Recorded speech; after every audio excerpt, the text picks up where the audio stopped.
നിങ്ങളുടെ ഇഷ്ട പരമ്പരകൾ എക്സ്ക്ലൂസീവായി സൺ നെക്സ്റ്റ് ആപ്പിലൂടെ തികച്ചും ഫ്രീ ആയി ഇപ്പോഴേ ആപ്പ് ഡൗൺലോഡ് ചെയ്യൂ.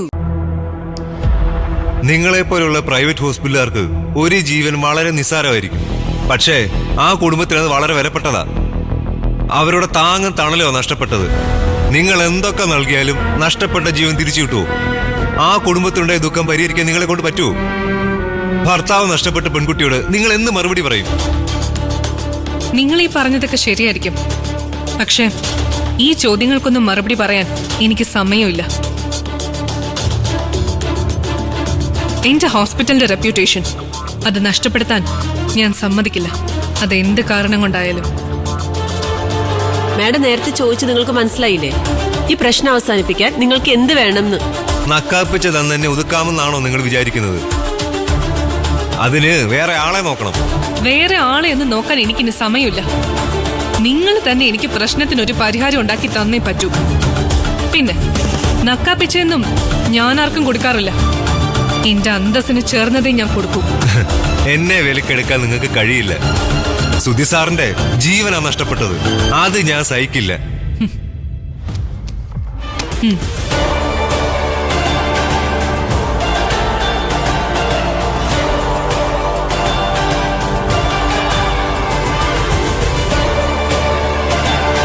$5 ലക്ഷം. ഇത് നഷ്ടപ്പെടുത്താൻ നിങ്ങൾക്ക് ആഗ്രഹമുണ്ടോ? 5 ലക്ഷം രൂപ. 5 ലക്ഷം രൂപ ഒരു ചെറിയ തുകയല്ല. നിങ്ങൾക്ക് ആള് തെറ്റിപ്പോയി. ഈ 5 ലക്ഷം ഒന്നും കണ്ട എന്റെ കണ്ണ് മഞ്ഞളിക്കില്ല. എന്റെ സുധി സാറിന്റെ ജീവന് നിങ്ങൾ നൽകുന്ന വിലയാണോ ഈ 5 ലക്ഷം രൂപ? ഈ പണം വാങ്ങിയിട്ട് ഞാൻ നിങ്ങൾക്ക് അനുകൂലമായി നിൽക്കുമെന്നാണോ നിങ്ങൾ കരുതുന്നത്? മരിച്ചത് എന്റെ ജീവനെക്കാളിലും ഞാൻ സ്നേഹിച്ച ആളാ. ഓഹോ, അത്രയ്ക്കടുത്ത ബന്ധമായിരുന്നു നിങ്ങൾ തമ്മില് അല്ലേ? അദ്ദേഹം നിങ്ങളുടെ ആരാ? എന്റെ ദൈവം, എന്റെ വഴികാട്ടി. ഞങ്ങൾ തമ്മിലുള്ള ബന്ധമൊന്നും നിങ്ങളോട് പറയേണ്ട കാര്യം എനിക്കില്ല. അതൊന്നും അറിയാൻ എനിക്കും താല്പര്യമില്ല. ഗുരുവോ വഴികാട്ടിയോ ആരോ ആയിക്കോട്ടെ. 10 ലക്ഷം. വഴികാട്ടിയുടെ ജീവന് ഇതിനേക്കാൾ വിലയുണ്ടോ? സുധി സാറിന്റെ മരണം കുഴിച്ചു മൂടാൻ എനിക്ക് 10 ലക്ഷം രൂപ നിങ്ങൾ ഓഫർ ചെയ്തെന്ന് ഞാൻ പുറത്തിറങ്ങി പറഞ്ഞോണ്ടല്ലോ. ജനങ്ങൾ ഈ ഹോസ്പിറ്റൽ അടിച്ചു പൊളിക്കും. വേണമെങ്കിൽ തീയിടും. എന്താ കാണണം നിങ്ങൾക്ക്? ഞാൻ ഇവിടെ നല്ല ആരോഗ്യമുള്ള സെക്യൂരിറ്റീസിനെ വെച്ചിരിക്കുന്നത് വെറുതെ അല്ല. എന്റെ ഹോസ്പിറ്റലിനൊരു പോറല് പറ്റിയ ഒറ്റ എണ്ണം ജീവനോടെ പോവില്ല. ഓ പിന്നെ നിന്നെയോ നിന്റെ കൂടെയുള്ള ആളുകളെയോ നാളെ ഉണ്ടാകാൻ പോകുന്ന കേസിനെയോ പേടിച്ചിട്ടല്ല നിനക്ക് ഞാൻ ഈ പണം തരാന്ന് സമ്മതിച്ചത്. എന്റെ ഹോസ്പിറ്റലിന്റെ റെപ്യൂട്ടേഷൻ അതിൽ കളങ്കം വരുത്താൻ ഞാൻ സമ്മതിക്കില്ല. എന്താ നിന്റെ മുഖത്തൊരു പരിഹാസം? നിങ്ങളുടെ ഹോസ്പിറ്റലിന്റെ റെപ്യൂട്ടേഷന്റെ വില 10 ലക്ഷം രൂപയുള്ളൂ.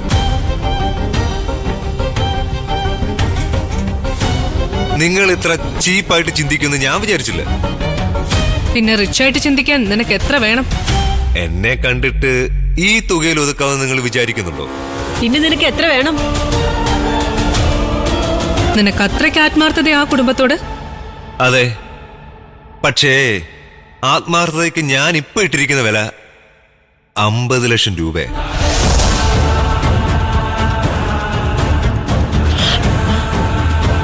ഇതെനിക്ക് ആ കുടുംബത്തോടുള്ള ആത്മാർത്ഥതയുടെ വില മാത്രമല്ല, നിങ്ങളുടെ ഹോസ്പിറ്റലിന്റെ റെപ്യൂട്ടേഷന് ഞാൻ ഇട്ടിരിക്കുന്ന വില കൂടിയ.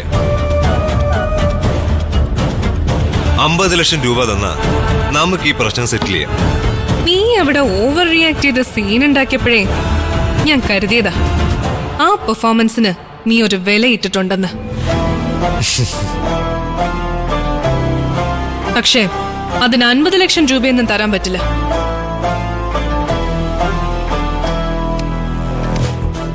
ഉം, 20 ലക്ഷം. ഇത് നീ വലിയ ആളാണെന്ന് കരുതി തരുന്നതല്ല.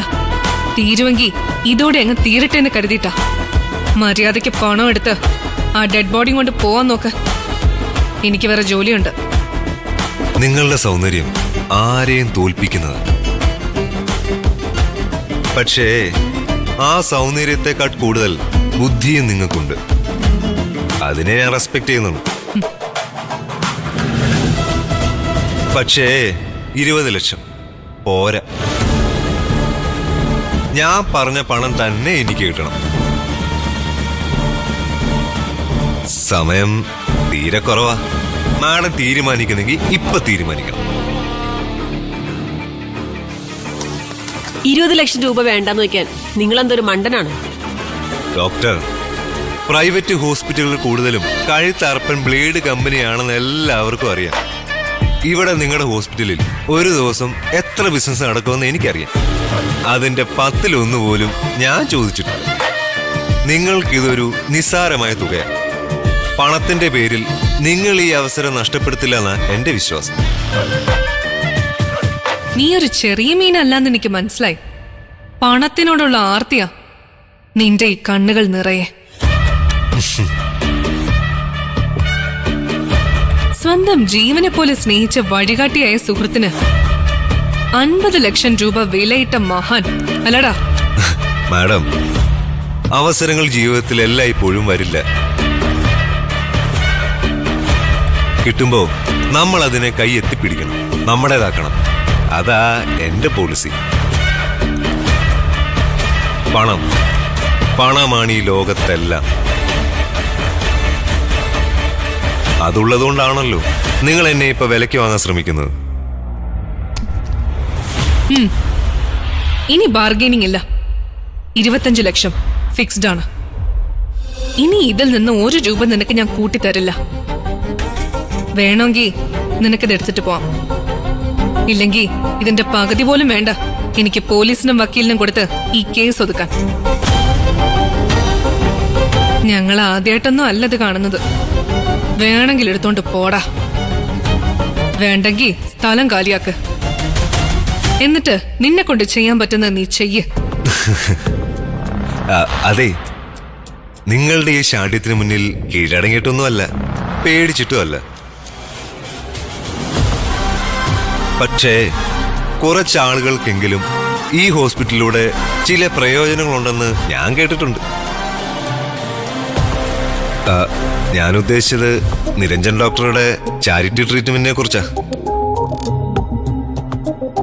അപ്പൊ പിന്നെ നിങ്ങളെപ്പോലുള്ള വലിയ ആൾക്കാരൊക്കെ ഇങ്ങനെ പറയുമ്പോ സഹായിക്കേണ്ടത് ഞങ്ങളെപ്പോലുള്ളവർ മര്യാദയല്ലേ?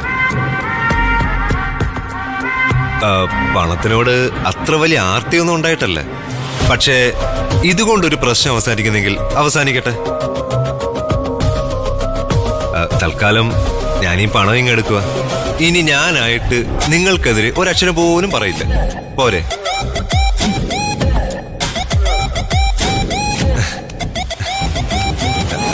മാഡം, ഒരു കവർ കിട്ടിയ ഉപകാരമായിരുന്നു.